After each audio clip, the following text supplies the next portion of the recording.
I'm Rich Carroll. This local news is a service of Flagler County's Toyota dealer, Beaver Toyota, here to wow you.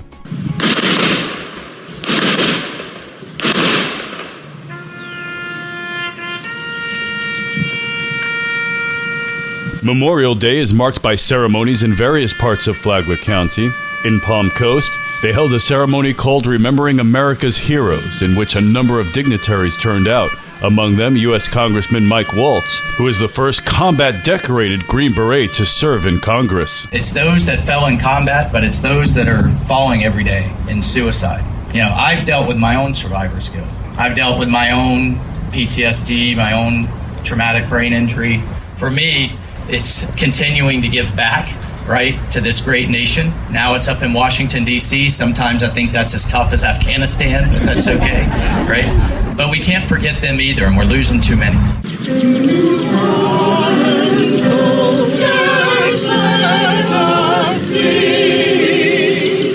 Palm Coast City Councilman Nick Kloufis remarked on the significance of the ceremony being held in Heroes Memorial Park. As we look to the sacred monuments surrounding us, we remember the names of Palm Coast's own military personnel who gave their lives in service to America. Their names are forever inscribed with honor here in Heroes Memorial Park. Always know that your Palm Coast community gives thanks for your sacrifice. Rest in peace, dear soldiers. We will never forget. Flagler County Commissioner Craig Hansen, who is a Vietnam vet, became emotional when speaking about the day and its significance. You know, I'm a 27-year Navy veteran, and I served in-country Vietnam for a year, so I've been there. But today's the day for those who passed, who didn't come home. I love this day. It means a lot to me. Flagler County Commissioner Dave Sullivan says Memorial Day is for those heroes who didn't get to go home. This event is for those veterans, military people who died in combat. We're the lucky ones.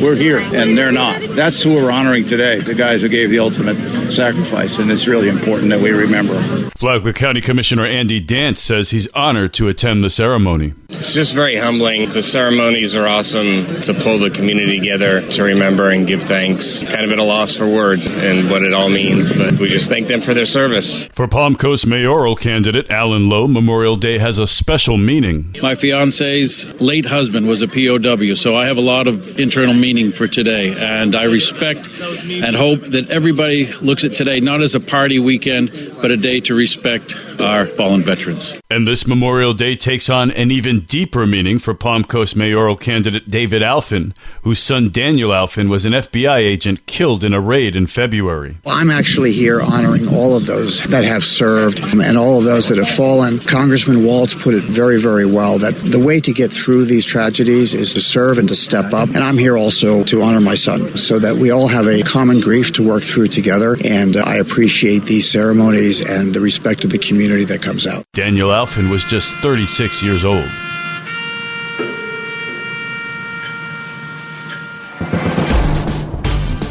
A Palm Coast teen is arrested after deputies say he made threats on social media. John Arking reports. The incident happened last Thursday, according to Flagler County Sheriff Rick Staley. School resource deputies conducted an investigation on a student that made threats of bodily injury to another student, threatening to use a weapon. Parents, I ask you to be the sheriff in your home and monitor your kids on social media and talk to them on the proper way of handling disputes. If you make a threat, you are going to be arrested. We have a zero tolerance policy on threats. The Flagler Palm Coast High School student allegedly threatened to shoot a fellow student during a Snapchat conversation, even reportedly sending an image of him holding firearms on his Instagram account. While the weapon in question did turn out to be an airsoft pistol, the teen was arrested and charged with sending written threats to commit bodily injury. He was later turned over to the Department of Juvenile Justice in Daytona Beach. From the WNZF Newsroom, I'm John Arking. New life is being breathed into an old piece of property that was once a motel.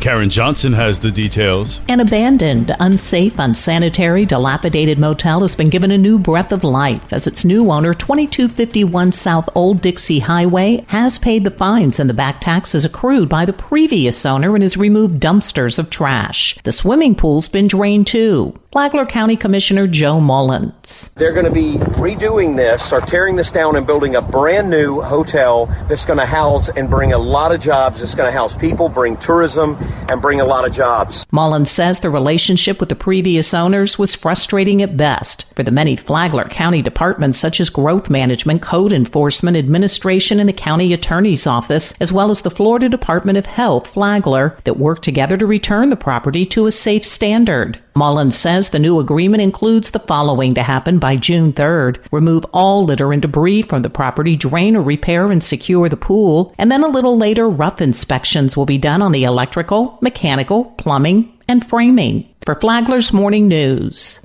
I'm Karen Johnson. Palm Coast is getting a mental health clinic. Wally DeCino, Advent Health Palm Coast Chief Operating Officer, says the hospital is already on board with Empower for mental health services. We've been working with Empower for the past few weeks to make sure that the information is available for our community physicians. The Advent Health Medical Group already has this information, and they're already starting to refer patients. Our ER, also, the physicians there are actually utilizing this service. DeCino said Flagler County has long lacked mental health treatment, and Empower is now available to help treat patients. You can listen to Lifeline here on WNZF Saturday mornings at 9. The podcast is on the Flagler radio app. Tomorrow, imagine mental health via email. And now you're up to date on Flagler's Morning News. I'm Rich Carroll.